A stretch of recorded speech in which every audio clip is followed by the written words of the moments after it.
ছবিটা দেখাই। দেখুন, ডাম্পারের মধ্যে জঞ্জাল সারি দিয়ে দাঁড়িয়ে রয়েছে। হাওড়ার জঞ্জাল কলকাতায় পাঠাতে সমস্যা হচ্ছে, সেতুতে ওঠার আগেই এই সমস্যা।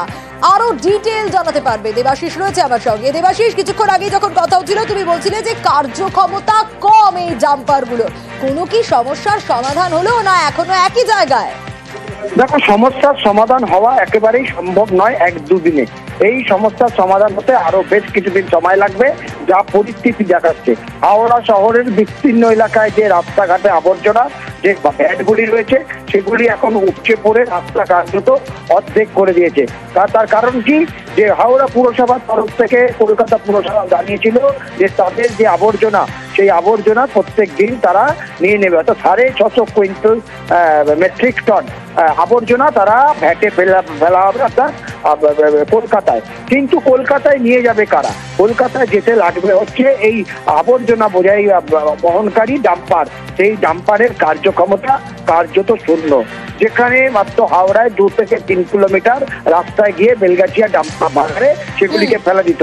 কিন্তু এই আবর্জনা বোঝাই কয়েক মেট্রিক টন মাল নিয়ে সেগুলি দ্বিতীয় হুগলি সেতুতে উঠতেই পারছে না ডাম্পারগুলো, ফলে কার্যত তাদেরকে আবার ফিরে আসতে হচ্ছে।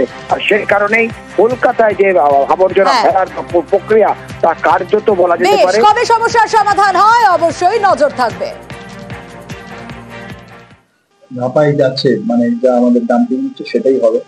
এক্ষেত্রে কিছু কিছু এজেন্সি দেখা যাচ্ছে তাদের অসুবিধা হচ্ছে, তাদের গাড়ি বা বিভিন্ন লজিস্টিক তাদের সমস্যা হচ্ছে। অন্য বিকল্প আমরা চেষ্টা করছি অ্যারেঞ্জ করার।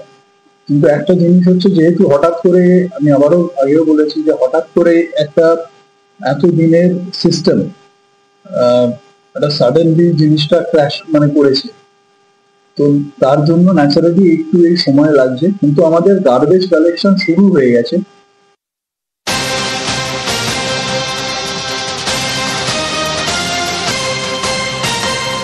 আর এবার যে ছবিটা দেখাবো সেই ছবি একেবারেই কাম্য নয়। বক্সা টাইগার রিজার্ভে ছবি দেখাবো। দেখুন, হাতির করিডোর, আর সেখানে আবর্জনা পড়ে রয়েছে। কখনো পড়ে রয়েছে প্লাস্টিকের বোতল, কখনো পড়ে রয়েছে মদের বোতল, কখনো পড়ে রয়েছে ইনজেকশন সিরিঞ্জ। আর এটা কেন হবে? বারবার এই প্রশ্নই ঘোরাফেরা করছে এই ছবিটা দেখার পর সাধারণ মানুষের মনে। বন দপ্তর কি বলছে রাজকুমারের কাছ থেকে জানবো। রাজকুমার, এই ছবিটা তো একেবারেই কাম্য নয়, তাহলে কেন এরকম অবস্থা? সোনিয়া, দেখো, এই ভয়ঙ্কর ছবিটা ঠিকই বলেছো তুমি, একদমই কাম্য নয়। মদের বোতল, ভাঙা কাচের বোতল বা প্লাস্টিক যাই হোক, কিন্তু একেবারে সিরিঞ্জ। আমাদের যে ছবি আমরা পেয়েছি, একেবারে সিরিঞ্জ মিলেছে বক্সা ব্যাঘ্র প্রকল্পের জঙ্গলের ভেতরে। বন দপ্তরের সাফাই দিচ্ছে যে বক্সা টাইগার রিজার্ভের যে বনাঞ্চল, এই বনাঞ্চলের চরিত্র হচ্ছে একটি বিশেষ ধরনের। অর্থাৎ এই বনাঞ্চলের ভেতর দিয়ে গেছে 31 নম্বর জাতীয় সড়ক। শুধু তাই নয়, আলিপুরদুয়ার রাজাবাতখাওয়া কালচিনির যে রাজ্য সড়ক এবং বক্সা ফোর্ট এবং জয়ন্তী যাওয়ার যে পূর্ত দপ্তরের যে সড়ক, এই ধরনের বিভিন্ন সড়ক কিন্তু এই বনাঞ্চলের ভেতর দিয়ে গেছে। সেই কারণেই এখানে নজরদারির কার্যত কিছুটা অনেক চেষ্টা করেও নজরদারি রাখা যাচ্ছে না, এরকমটাই কিন্তু জানিয়েছে বন দপ্তর। এবং রাস্তাঘাটে যাওয়ার সময় যে যেখানে পারছে জিনিসপত্র ফেলে দিয়ে চলে যাচ্ছে বলে জানিয়েছে বন দপ্তর। সোনিয়া, দমনপুর চেকপোস্ট থেকে পাম্পু বস্তির আগ পর্যন্ত যত ধরনের জঞ্জাল, প্লাস্টিক থেকে শুরু করে কাচের বোতল, মদের বোতল বা বিভিন্ন ধরনের সিরিঞ্জ ফেলানো থেকে শুরু করে এগুলো আমরা সাফাই অভিযান করছি। আমরা চাই জঙ্গলের যে সুস্থ পরিবেশ, সেই সুস্থ পরিবেশ বজায় থাকুক, সেই জন্য এই অভিযান আমরা চালাচ্ছি। আমাদের জীবজন্তুগুলা অনেকে অসুবিধার মধ্যে পড়তেছে, পরিবেশ ভালো রাখার জন্য অথবা জীবজন্তু ভালো রাখার জন্য আপনারা দয়া করে এই আবর্জনা বোতলগুলো, কাঁচের বোতলগুলো, অনেক ক্ষেত্রে আমরা ড্রাগস সিরিঞ্জগুলো ওইগুলো পেয়েছি, ভুল করে এইগুলো ফালাবেন না জঙ্গলে, যাতে সুস্থ থাকুক, পরিবেশটা সুন্দর থাকুক।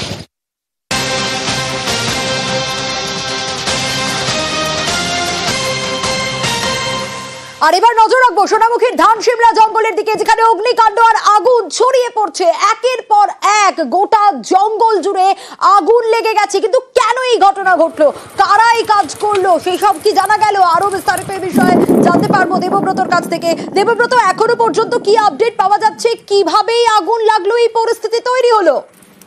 একদমই দেখো, যেমনটা স্থানীয়রা মনে করছে কেউ বা কারা কোনো অসাধু ব্যক্তি এই ঘটনা ঘটিয়েছে, কারণ এর আগেও একাধিকবার জঙ্গলে আগুন লেগেছে।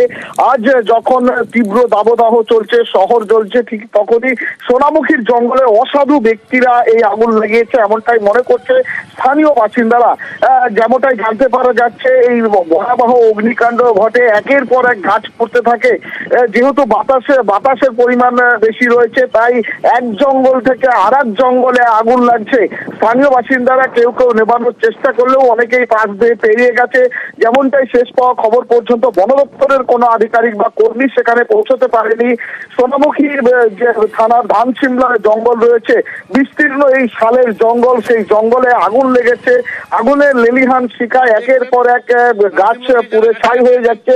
স্বাভাবিকভাবেই স্থানীয়রা মনে করছে এতে পরিমাণে ব্যাপক ক্ষতি হতে পারে বনাঞ্চলের, কারণ একদিকে যেমন নতুন গাছের পাতা গজাচ্ছে, বিভিন্ন ছোট বড় প্রাণীরা রয়েছে, তাদের ক্ষতি হবে। কে বা কারা এই ধরনের ঘটনা ঘটিয়েছে তাদের অসাধু ব্যক্তিদের জন্য একদিকে যেমন সচেতন করছে বন দপ্তর প্রশাসন, তা সত্ত্বেও যেন সচেতন হচ্ছে না। বেশ,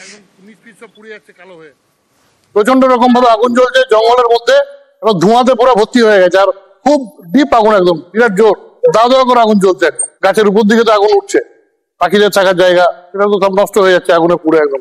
আমরা খবর দেখাই আপনাদের সমস্যার সমাধানের জন্য, ঠিক যেমন আজ সকাল থেকে যে ছবিটা আমরা দেখাচ্ছিলাম, যে খবর আমরা দেখাচ্ছিলাম, বীরসিংহ, পশ্চিম মেদিনীপুরের বীরসিংহে দেদার মাটি চুরি হচ্ছে। দেখুন সেই ছবি, অবাধে মাটি চুরি হচ্ছে। কারা এই মাটি চুরি করছে, কেন এই মাটি চুরি করছে? যখনই আমরা খবর দেখালাম তার কয়েক ঘন্টা, হ্যাঁ তার কয়েক ঘন্টার মধ্যেই তৎপরতা, এবং খবরের পরে কি ছবি দেখা গেল? আমরা নিউজ 18 বাংলা আমাদের খবরের জেরে এলাকায় ঘাটালের মহকুমা শাসক তিনি পৌঁছে যান।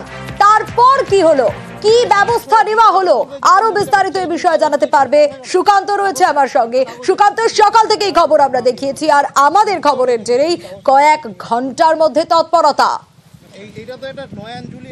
সোনিয়া দেখো, সকালবেলা আমরা যে খবর দেখিয়েছিলাম যে ঘাটালের বীরসিংহ এলাকায় দেদার মাটি চুরি হচ্ছে, আর সেই খবর দেখার পরেই কিন্তু প্রশাসনের আধিকারিকরা, অর্থাৎ ঘাটালের মহকুমা শাসক, ভূমি দপ্তরের আধিকারিকরা, তারা কিন্তু ওই এলাকায় পৌঁছে যান এবং পৌঁছে গিয়ে তারাও দেখেন যে অবৈধভাবে মাটি চুরি হচ্ছে।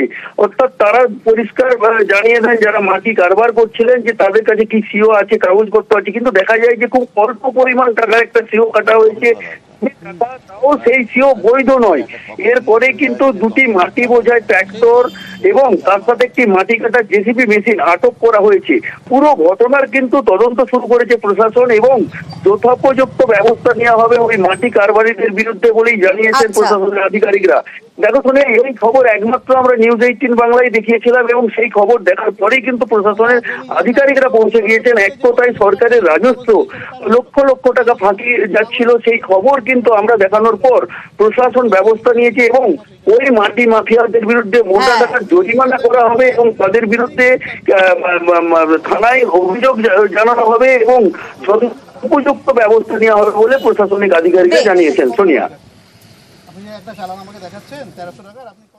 মাটি কাটা হচ্ছে, ওনারা যে বলছেন এটা আমরা ভেবেছিলাম প্রথমে হয়তো সরকারি খাল, যেটা দেখা গেল এটা এক্স জমিদারি ক্যানেল এবং রায়ত সম্পত্তির মধ্যে আছে, কিন্তু তবুও যে মাটি যতটা পরিমাণে কাটছে, আমরা যে রয়্যালটি চালান দেখলাম পেনাল্টি, সেটা কিন্তু অনেকটাই কম। আমরা ওটা ল্যান্ড দপ্তরকে বলেছি যে ক্যালকুলেশন করে দেখতে যে কতটা এক্সাক্ট মাটি কাটা হচ্ছে সারাদিনে, সেই অনুযায়ী যেন কালেকশন করা হয় পেনাল্টি, এবং যে ট্র্যাক্টরগুলো আছে সেগুলোর যে পেছনে ক্যারেজ ডালা লাগানো আছে সেটার পারমিশন আছে কিনা সেটা আমি দেখবো, যদি না থাকে তাহলে ট্র্যাক্টরগুলো সিজ করা হবে।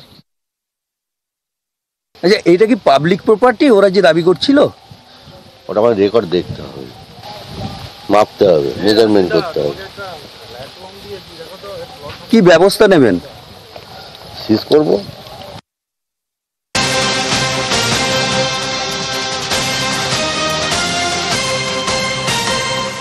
আর এবার আপনাদের দেখাবো নন্দীগ্রাম হাসপাতালের ছবি। উত্তেজনার পরিস্থিতি তৈরি হয় নন্দীগ্রাম হাসপাতালে। ঘটনাস্থলে যখন পুলিশ পৌঁছয় তখন পুলিশকে ধরেও রীতিমতো বিক্ষোভের ছবি। শিশু মৃত্যুর অভিযোগ রয়েছে। আগে দেখুন কি পরিস্থিতি তৈরি হয়েছিল।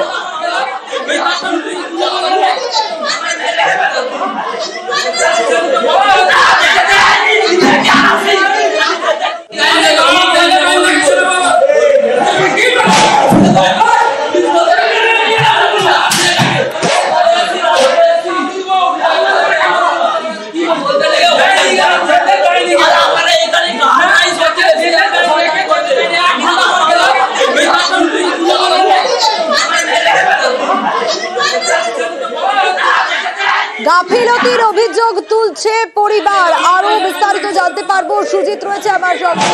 সুজিত, কিভাবে এই শিশুর মৃত্যু হলো, পরিবার কি অভিযোগ করছে, কি পরিস্থিতি? পরিবার সরাসরি অভিযোগ করছে যে চিকিৎসার গাফিলতিতেই শিশুর মৃত্যু হয়েছে এবং সেই মৃত্যুর পরপরই তারা কিন্তু ক্ষুব্ধ হয়ে ওঠেন। তারা রীতিমতো বলা যায় হাসপাতালের চিকিৎসকদেরকে ঘিরে বিক্ষোভ দেখান, পুলিশ ঘটনাস্থলে গেলে অর্থাৎ হাসপাতালে গেলে তাদের ঘিরেও বিক্ষোভ দেখান। নন্দীগ্রাম 1 নম্বর ব্লকের ভেকুটিয়ার ফুলতলা গ্রামের বাসিন্দা তার 6 মাসের শিশু কন্যাকে ভর্তি করেছিল হাসপাতালে, জ্বর ছিল গায়ে।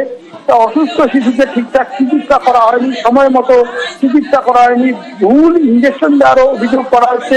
সবটাই তারা কিন্তু অভিযোগ করছেন এবং অভিযোগ করার পাশাপাশি তারা রীতিমতো বলা যায় হাসপাতালের ভেতরে ঢুকে ক্ষোভ বিক্ষোভ দেখা চলাকালীন পুলিশ যখন ঘটনাস্থলে যায় পুলিশকে ঘিরেও বিক্ষোভ দেখায়, দোষীদের শাস্তি দিতে হবে এমন দাবিও তোলেন তারা। জ্বর হয়েছিল, 6 মাসের মেয়ে, জ্বরকে ইমার্জেন্সিতে ভর্তি করেছিল।